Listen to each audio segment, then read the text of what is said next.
Welcome to the Energy in Motion podcast, exploring what makes us move, what makes us thrive, what makes us happy, what keeps us alive.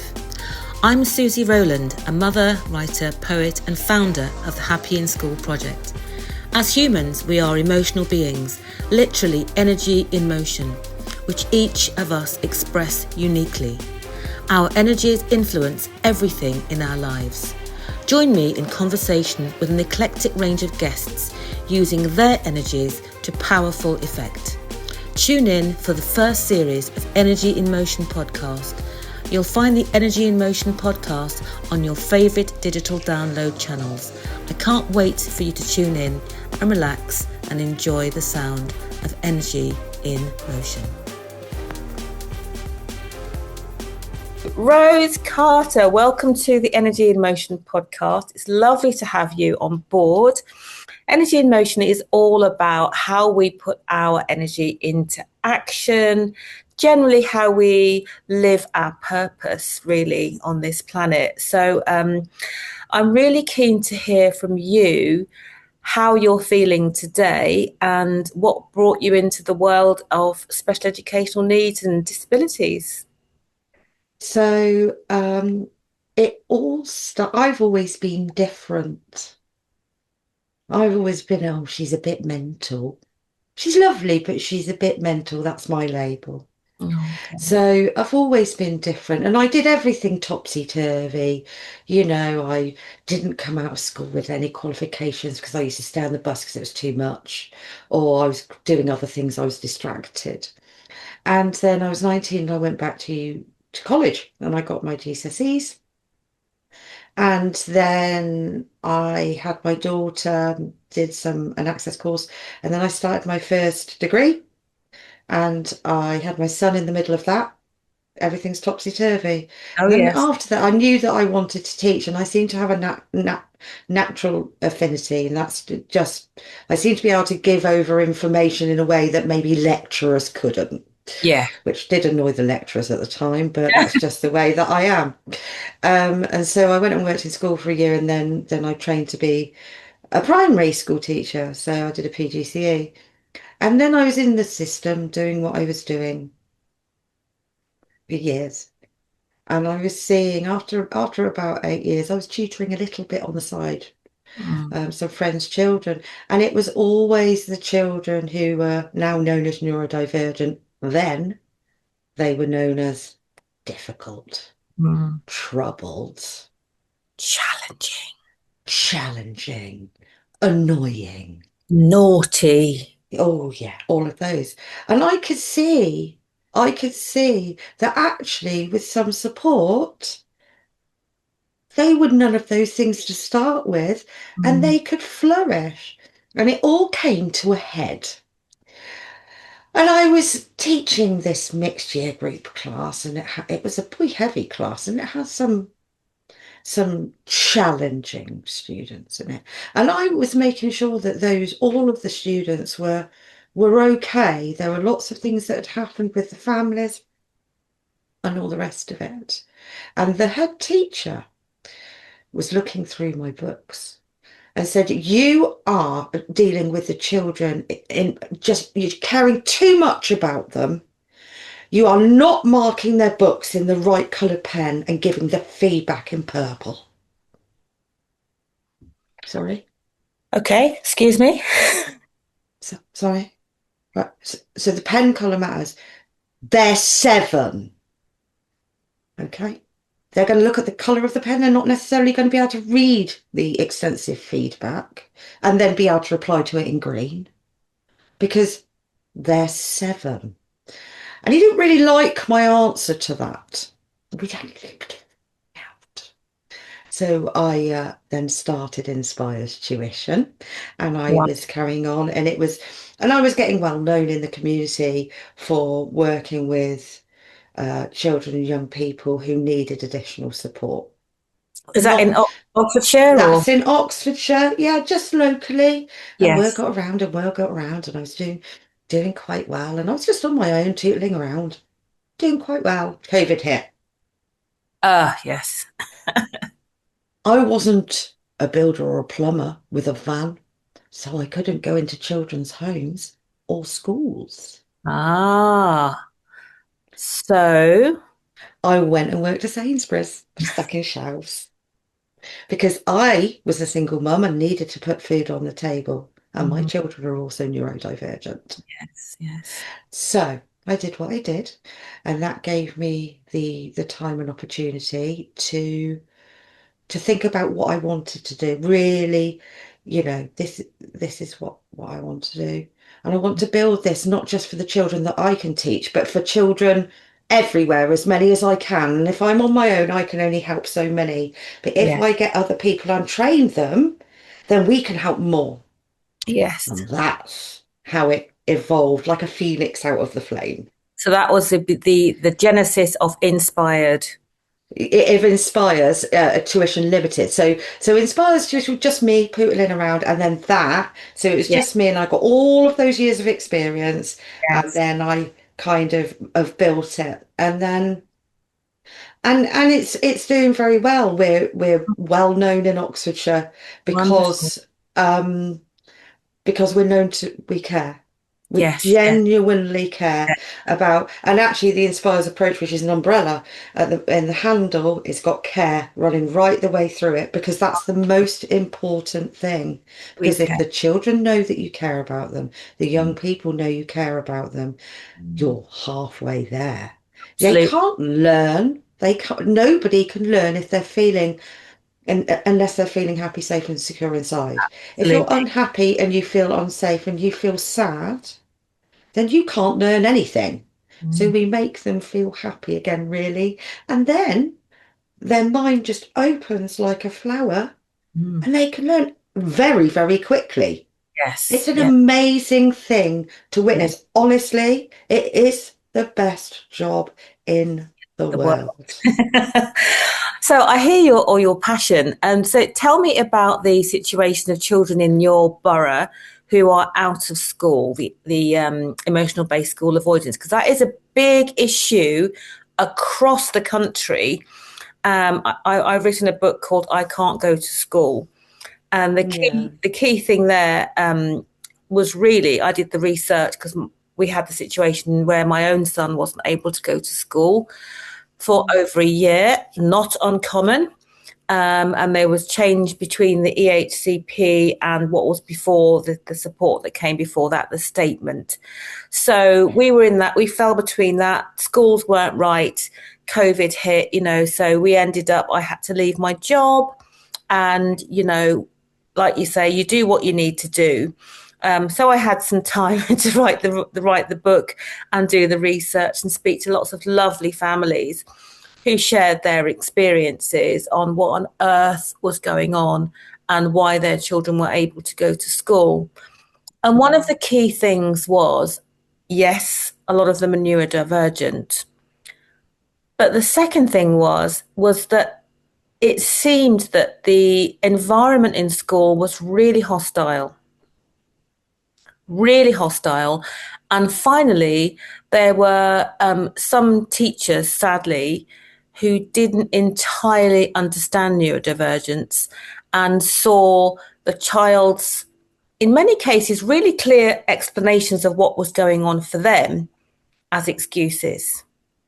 So ultimately, the child stopped going and the parents stopped sort of forcing them to go in. But I was amazed because they were very clear about what their reasons were about why they couldn't go to school any longer. Mm. And I just thought, if only someone had listened to them. And, if there was an Mm. alternative, which you have created. So what's the situation in your borough regarding children Oh, who are out of so school? So we work with some amazing schools, and I will say, and something quite revolutionary in as much that we work with the children at home and wherever we need to meet need. So if the child or young person is unable to come to school for however long, we will start off and we will to their home. I've had to sit outside children's bedrooms with post-it notes and pass them under the door because they're so distressed. 3 weeks later, the child, and just say, I'm not going anywhere. I'm not going anywhere. I'm just here to help you. It's okay. You're safe. Mm. And you just keep turning up for an hour a week. That's all you do. Very slowly, very slowly. And you build that relationship, even if it's through a door. And then Mm. they poke their head out 3 weeks later. And they said, oh, hello. I said, I told you I'm not going anywhere. And then eventually they come downstairs and you get to know them and you get to know their family. And some of our schools are amazing. Some of them are, some of them aren't. And I'm sure you know that.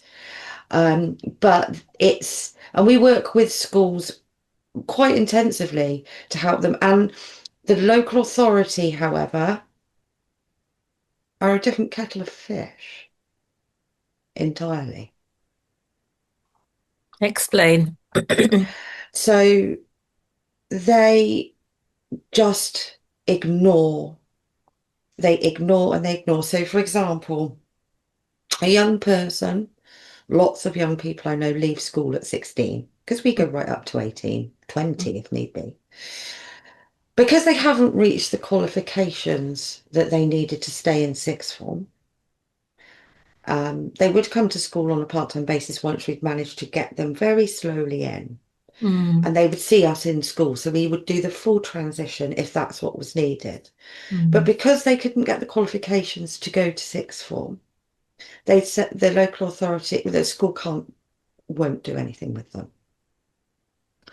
And then the local authority say, well, they've got to go to college.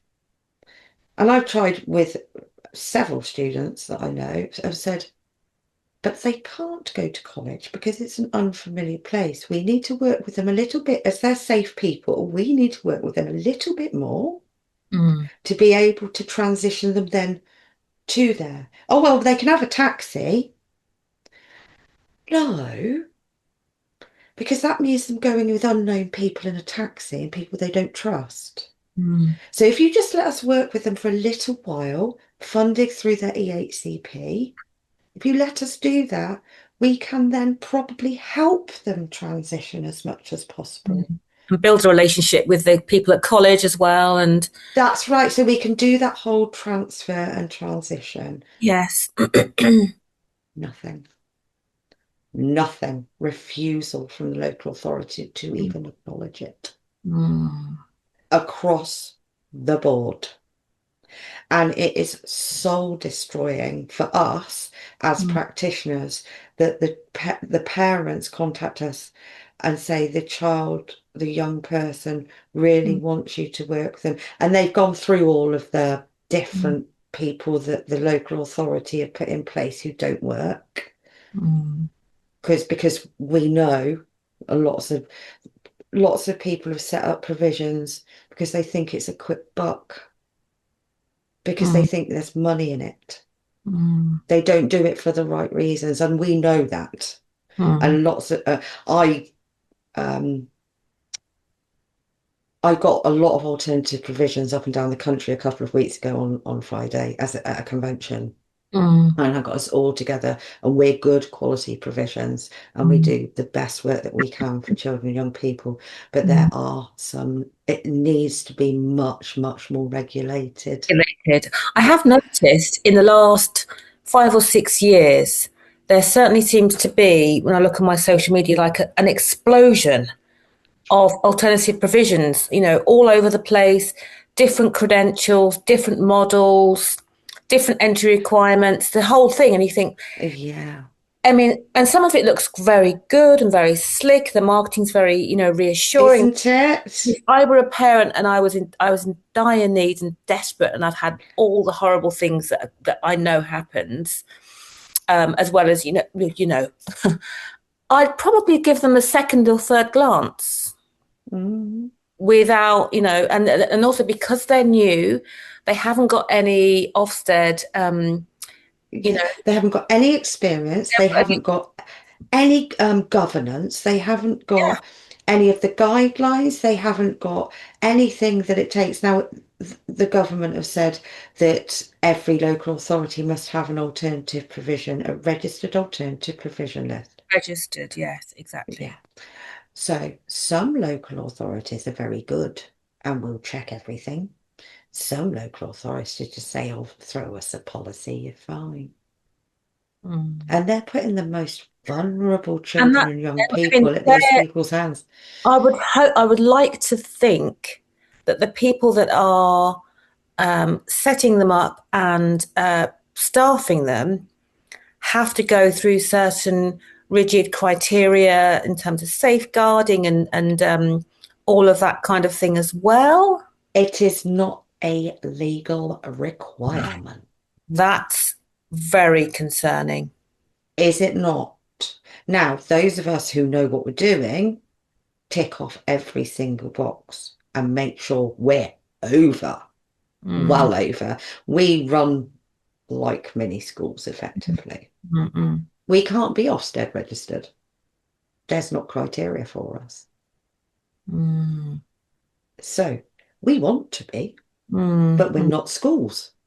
So we can't be. So we're in this middle ground. So if you're doing a really good quality AP, you mm. are happy for any governments to come along. You're happy for anybody to come and visit. And you can say at any time, this is what we provide. Please speak to the children. Please speak to the families. Please Yeah, do all of those things. yeah. Okay? Due We're diligence. happy. Yeah. So Due diligence. have you had any visits from your local authority to observe what you do? No, And no. But we have from the multi-academy trusts we work with. So they do their due diligence right, of, yeah, and very careful about that. yes. And is that So because they send pupils to your yeah, provision? because we have pupils from the provision, but the local authority,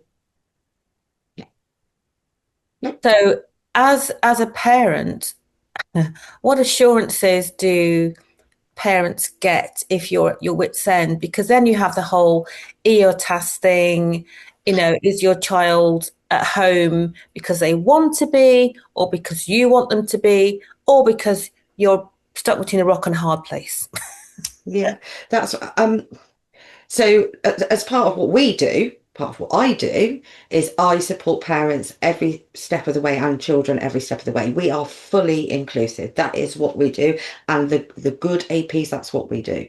Mm, If you're a not so good AP, it's okay. You come in, you do your work.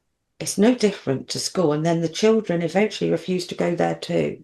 yes. And that's why when some young people, children, young people come to us, they have been battered by the system, not Mm, just the school system, mm, because of the environment itself and the expectations on them and all of the awful things that have happened throughout their education that they've been in, because there's a reason that they don't want to go to school. They didn't just wake up one morning and go, "I don't want to go to school." There mm. has been a layered effect. Absolutely, absolutely. And that's exactly what came out in my research. I interviewed, I think it was about 10 people from different neurodivergent conditions, different genders.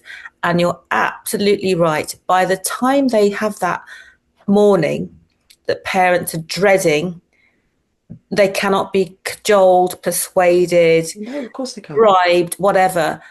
It's probably been somewhere between a year, 18 months of absolute hellish, nightmarish scenario that's built up into kind of a dread, Yeah, of course. terror, where they say, that is absolutely it. I'm going to put my safety first. And that's not a conscious decision they've made. It's a Absolutely. kind of survival mode, aren't they? They're in survival mode at that point. Well, it is, if you think of Maslow's hierarchy of needs, to feel happy, safe, and secure is It's your right at the baseline. bottom. It's your It's your baseline. baseline, Yes. right? Now, so at home, usually, not always, usually children feel happy, safe, and secure, and that is their safe place. Mm. And what has happened, the next step up is Mm. where they can start to begin the learning and begin to get challenged. That will basically the whole deck of cards will fall down and they will go straight back down to their safe place because it's familiar. So Absolutely. what our job is to say, okay, you are safe, you are safe, and very gradually build trust Build so that that then that Mm. they can go up and up and up. Yes, yes, And yes. it can take a long time Yes. because it's taken a long time Get there. Yeah. to get there in the first place. I remember listening to a talk about school non-attendance, and it had a panel of teachers and some experts on it. And I was doing my thing quietly in the background, through my project, working with families, but all very low key, nothing overblown, and still immersing myself in that particular world because I was going through it. So it would make sense to immerse myself in it professionally. So I sat on this training course, and there was a lovely teacher, a lovely head teacher, who was saying how she thought all of the strategies were great from the experts.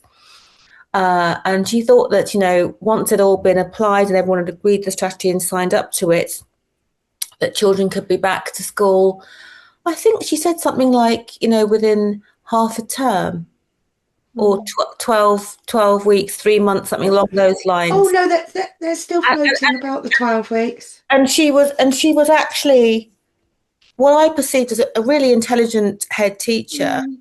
Mm. And my mouth nearly fell open because I'm thinking of these people, these kids saying to me, by the time that their parent was engaging me and I was chatting to them about the book, they'd already be out of school for getting on for a year.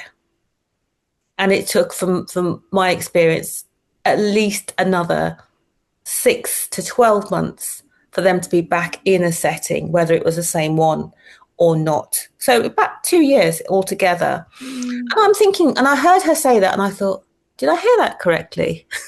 Did she really just say 12 to 18 weeks? Mm. And I'm hoping that mentality has changed because, the pandemic was massive. Yeah. There are students that never had those rites of passage, like, their leavers do. The whole stress, families are in upheaval, people losing jobs, grandparents passing away, about as much stress and trauma as a young person of that age could possibly ever go through. And some of them are still talking about it, not to the same extent, but it's made like an oak tree has rings, and there's a certain Yeah. ring when something happens, a certain marker, and you say that's the year that there was a famine, or that's the year it was a really hot summer, and you can tell That's by right. there's a ring in our children There is. as a result of that pandemic. And Mm. whilst we're maybe a couple of years out, 3 or 4 years, whatever it is, I still perceive there are children who are working through that level of trauma. And I always tell this funny story that one of my son's friends, also neurodivergent, his mum bought a dog during the pandemic. Nice. It's a nice thing to have at home because we weren't going out much. And then we came out of the pandemic, but they were left with a heavily antisocial dog Yeah. who didn't like other people either coming to the house because they've kind of built this fortress around. We'd all built a fortress at home, hadn't we? In addition, he wasn't over keen on other dogs either when he went out of the house because he wasn't used to being off the lead and just roaming around freely and sniffing other dogs. So you think, well, if that's the impact on a dog, imagine. Oh, I Imagine don't need to imagine. imagine what our children, who all the No. adults around them had on masks, you couldn't really make any eye contact, you couldn't Mm. really lip read, you couldn't read the body language. Everyone was scared and nervous and on edge for about 2 years. Yeah. And if you were only 8 at the time, and that's, you're talking 25% of your life. Yeah. And then, so it's what I found in my practice is it's actually the children and young people that were at the end of primary that we're now seeing haven't. So at the end of primary, because I've worked with infants right up to 18 and some older people than that. Mm. And at the end of primary in years 4, 5, and 6 is when children really learn to socially develop and learn the norms of society, how to work together as a team, all of those things. Because up until the age of about 4, children can't play together, they play side by side. Yeah. So then they're learning and learning through primary school. And at the end of primary is when they learn all about that socialization, and then they go into secondary. Mm. Because that was cut off, and then they didn't have an end, and then they had to go straight to big school. But they were told if they met other people for a quarter of their life, they were told if they met other people, somebody close to you might die. In fact, somebody close to you has died. Mm. It's dangerous outside. We all Mm. saw the videos of the people with the pepper and they're putting their fingers in it. If you don't wash your hands, this is what the germs do. Mm. All of that, as well as not knowing how to socialize. So in a way, they were delayed. So then they went to secondary school after the pandemic, big Mm. environment, big scary place, full of people that they weren't allowed to socialize, in more people than they've ever come across. Yes. And then they wonder why this cohort of children now Mm. are so distressed and anxious. Mm. Well, does it not make sense? Exactly. Why? Because Yes. I know working with these people and families that the the children aren't naughty, they're not challenging. Mm. A lot of the time they're frightened. And they've had, from what you've described, um, un not deliberately, a sort of arrested development. They have, they have, because it's that social and emotional. So that's what we are. We're social and emotional specialists, and Mm. it's my observation Mm. that that is what has happened. Mm. Because prior to that age, if Mm. children were smaller, they Mm. lived for kind of slightly less amount of time, and they could almost catch up when they went back into primary. They could kind of catch up. They're still not fully caught up, but they could. But it seems to be that particular group, that Mm. the children that are in years 8, 9, and 10 now, Mm. that were that were at the top end of primary, that are finding the anxiety is so heightened, So and high, that yeah. is the biggest group of children that we have in our provision, because they like friendships.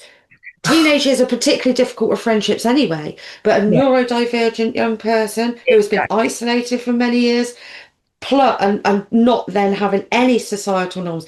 Also, this is something I'm going to bring up, which is a tricky subject, but if you lived in a middle class family with a 2.4 family, and you've got your car outside, you've got access to the internet, you've got your laptop, you could have online lessons.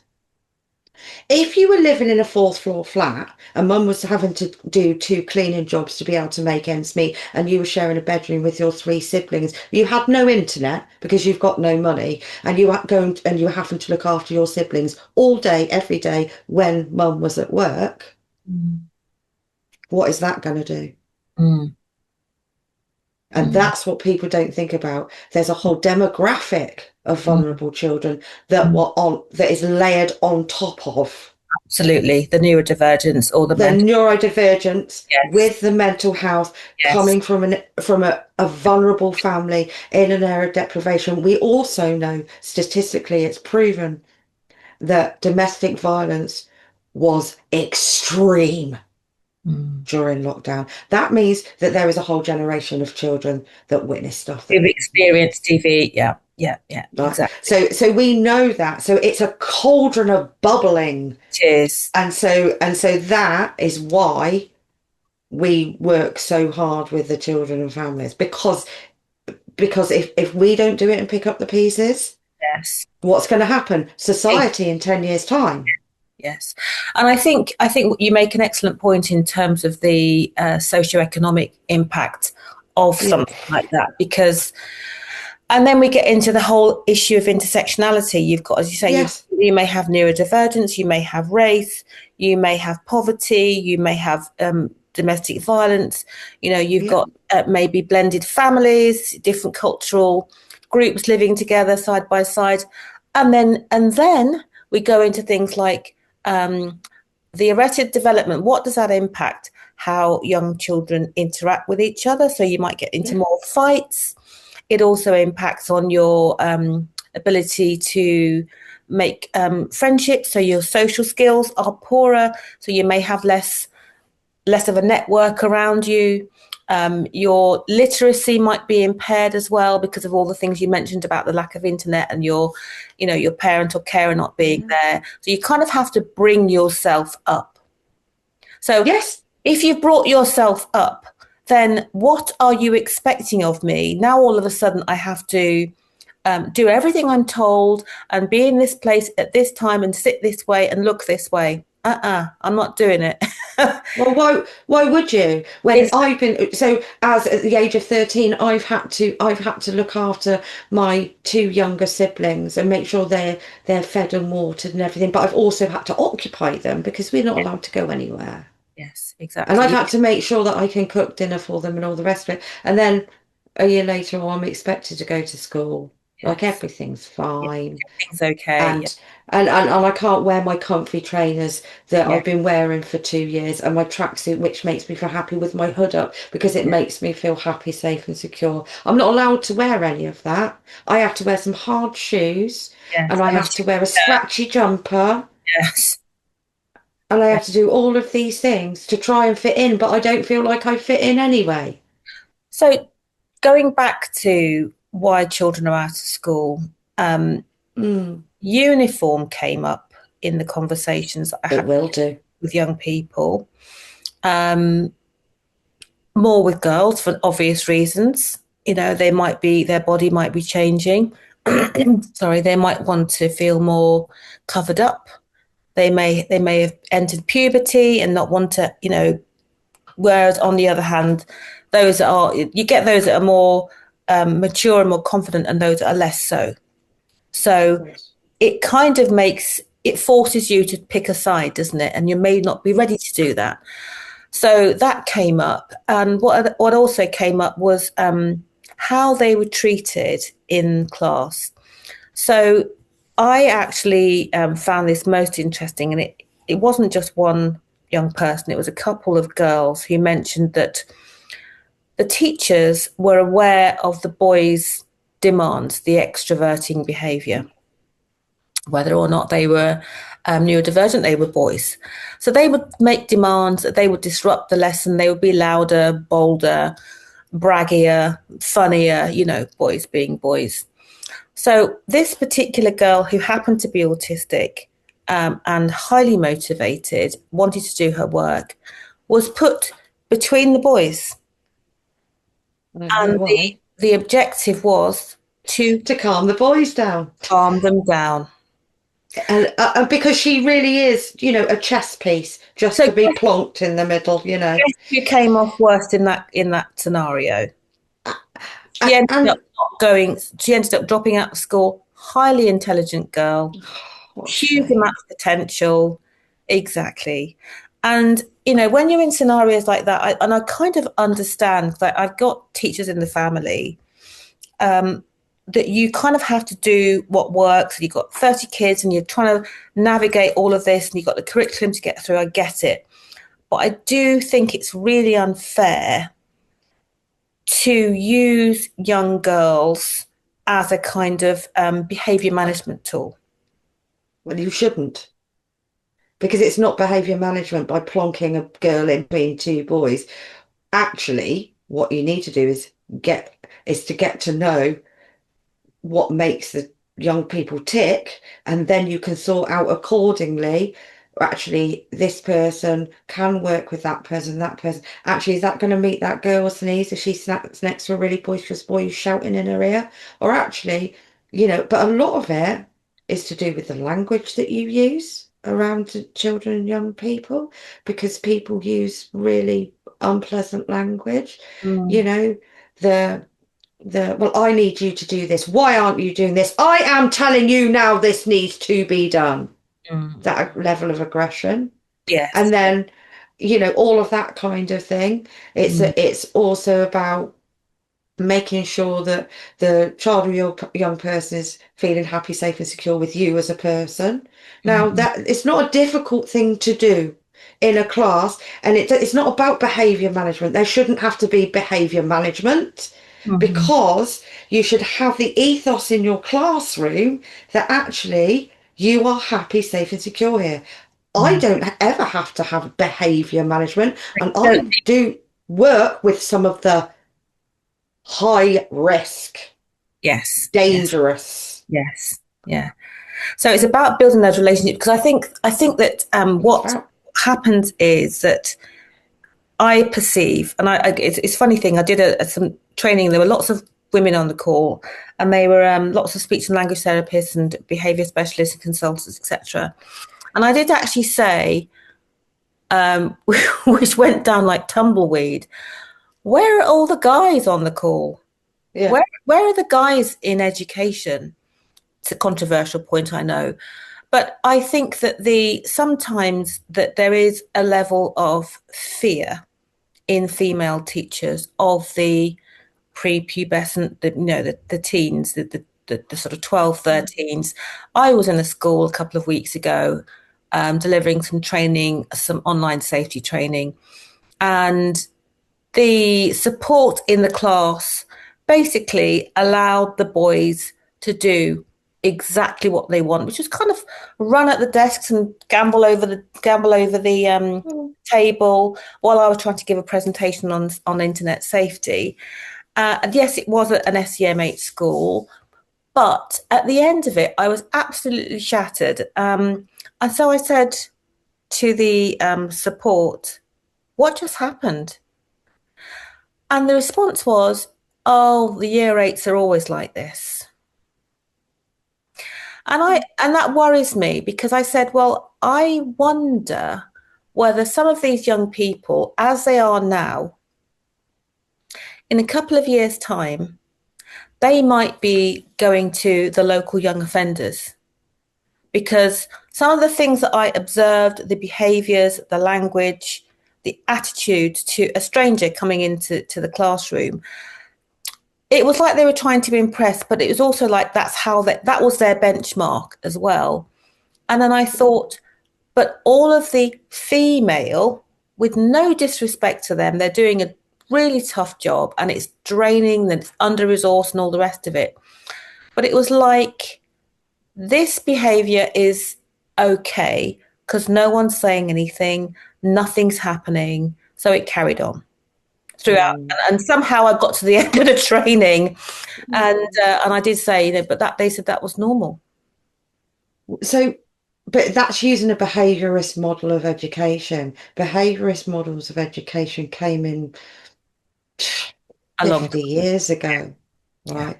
And the UK education system is still behaviorist. absolutely. It doesn't work.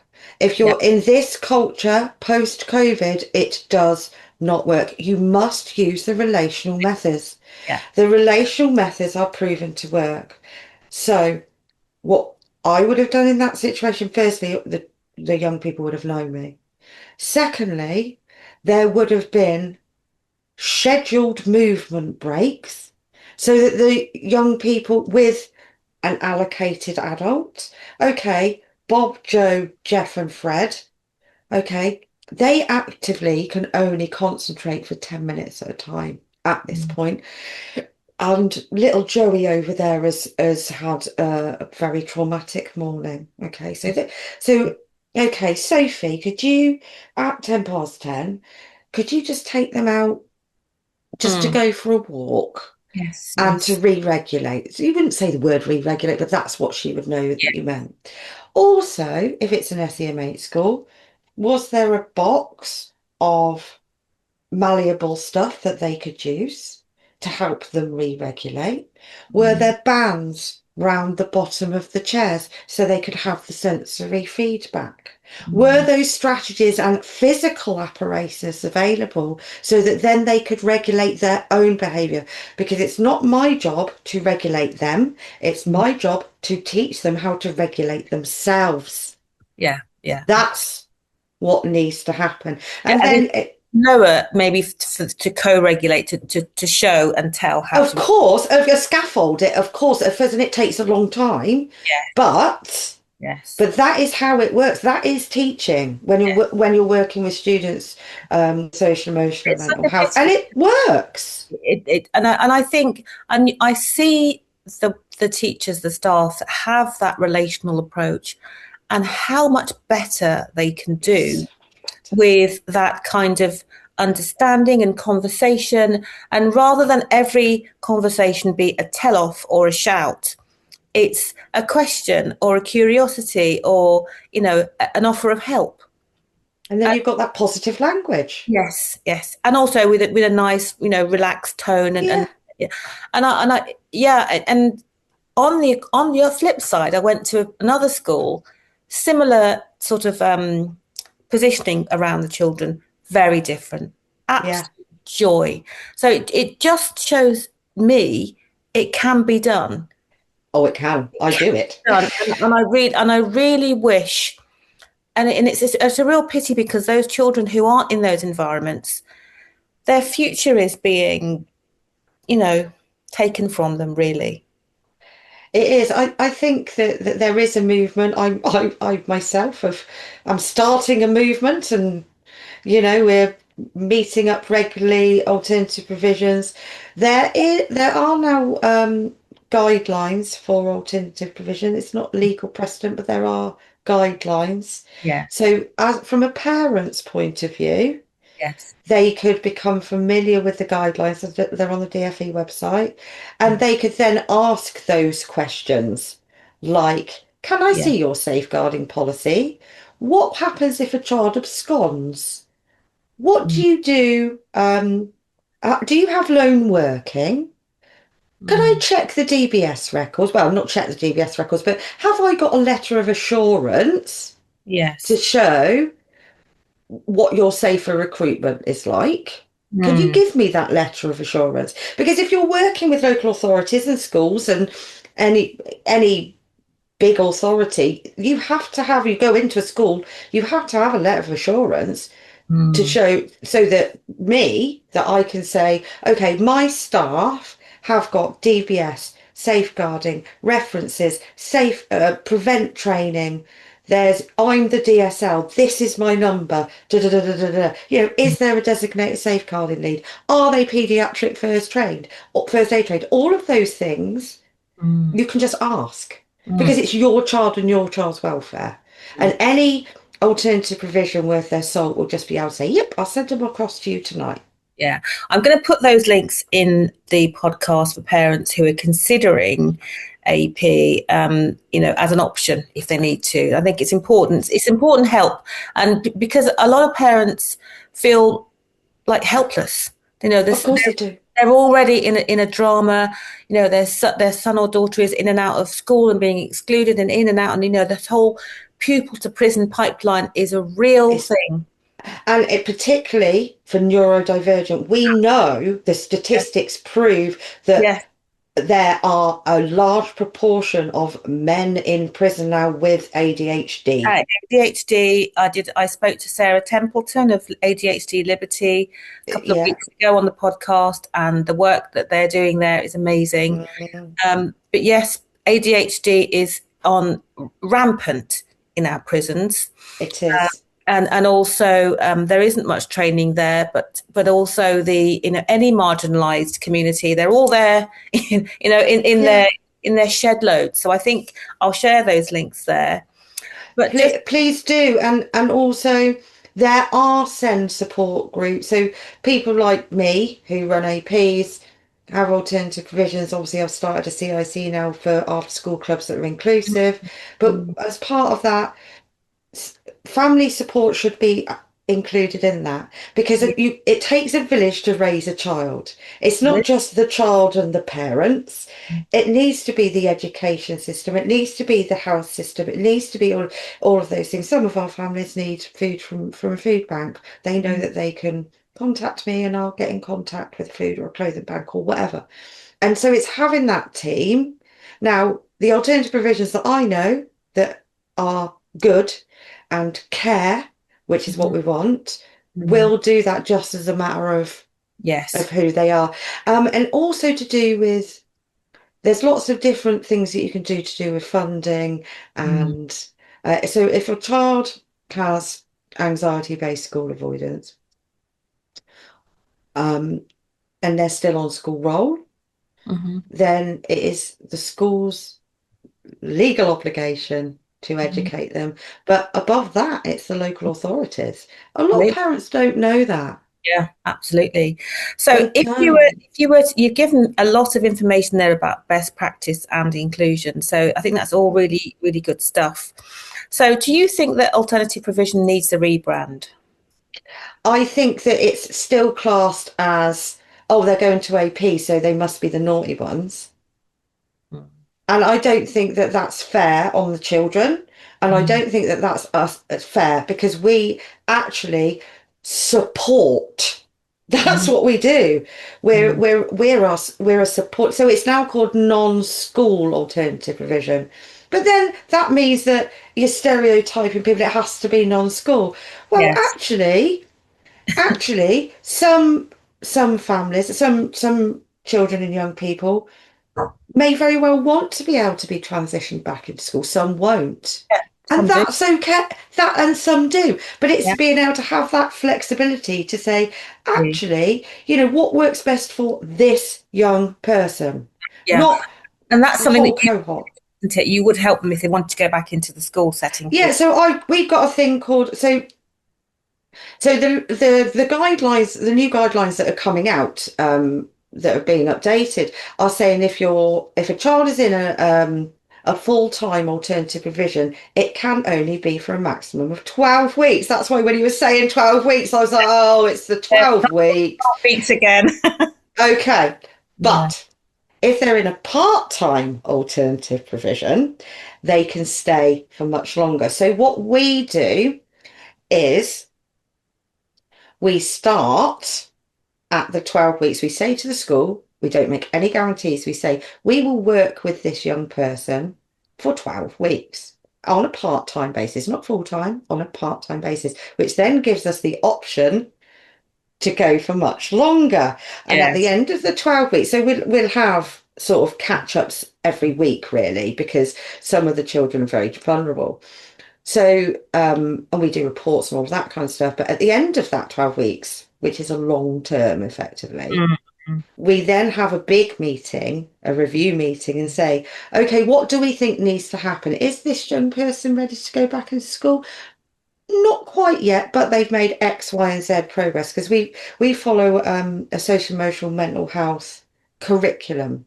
Curriculum. Yes. Yeah, Yeah. so we can track where the Yeah. children are, and that's got outcomes for them. So, we have very bespoke, very specialized things. Mm. Mm. Um, and so then at the end of the magic 12 weeks, it's called the Reboot Program. And I wrote it. So at the end of the 12 weeks, we then talk to the young person, the family, any involved professionals, teachers, Senko, whoever. We speak to them, we have a meeting, and we then decide together as a team, not me telling what's going on. So we take the child's voice as the centre because it always must be because it's their life. And Absolutely. it's Absolutely. it so then that they have ownership, they have autonomy. Okay, do They you feel their own life, and I think that's a really important point because that came across in the research that I did for the book was that so many of them didn't feel like anyone was listening, probably because they yeah, weren't, because they unfortunately. weren't because they were being told, Yes. they What weren't being asked. Yes, and I had one lovely girl. She kept saying to me, it's my life," in front of her mum, which was I thought was interesting because I said, "Yes, it is your Yeah. life." It is your life. So, And that's it. And that's how it works. exactly. And it does work. Good work. Rose, you are doing an amazing, incredible job. And Thank what I you. want to ask before we leave is a quick fire round, couple of Oh nice, God. light-hearted questions for you. Oh God, go on. Who is your favourite neurodivergent or autistic or ADHD celebrity? Or easily Stephen Fry. Oh, Stephen Fry. I absolutely just yeah, think he's amazing. yeah, awesome, awesome. Good answer, good answer. What are your thoughts? You're going to love this one on the Send white paper in 3 words. The look said it all. The look said everything. I don't think it's 3 words. God help us. Okay, I love it. And finally, what is your favourite way to relax? Having a nice hot bath on my own because Oh, we've got quite a lot. We're a blended family. yes, So we have got children and grandchildren a lot. yes, yes, There's a lot of them. So having a nice warm bath on my own with yes. candles, a Oh, little bit of music playing and a yes. nice book. That's my idea of a good Friday night. That sounds absolutely lovely. And I hope you get very, very soon in your blended. Tomorrow night, I'm there. Fantastic. I'll be thinking of you. If only it could be a self-cleaning bath Yes, afterwards. I That know. would be That's the only thing about bars. Yeah, exactly. But that sounds wonderful. And you are wonderful. Oh, thank you. You're wonderful too. Loved talking to you this evening. Thank you so much. No, And it's been an absolute I'll pleasure. put links to Inspires Tuition in the Yeah, Inspires Tuition Limited. And I haven't even got all a the, website for yeah, anything CLC else yet. to do, I'll plop that in so people Thank can find you. you, and it will be on all of the usual digital channels like Spotify Yeah, and Audible, etc., and also on YouTube. So I'll send you it when it's been thank you. edited. And you, And just, yeah, and just please reassure parents there are people out there who really do care. And I yes, know a lot of them. And we really do really yes. want to help as much as we can. I see that and I hear that and I love that because it's such a difficult time for parents at the moment. It, Quite frankly, it's been a difficult time for so long. it has. It's exhausting. Is exhausting. It is, but it's a breath of fresh air. And in doing this podcast, I'm finding some really wonderful, inspirational people working in all different aspects because energy and motion is about neurodiversity, it's about spirituality, and it's Yeah. about the arts as well. My three favorite things to talk about. But I'm reassured there is some not just talent out there doing this work, but people with real conscience and transparency and real intention with their hearts in the right place. That is just wonderful. And you're one of those. So thank you so much. Thank you. That's very kind. I just do what I love and I feel privileged to be a small part of these children's lives. That's all it is. And and it is a privilege. So thank you so much. Thank you. And it's been amazing to meet you. And I'll be in touch. Take care. Take care. All right, lovely. Bye-bye.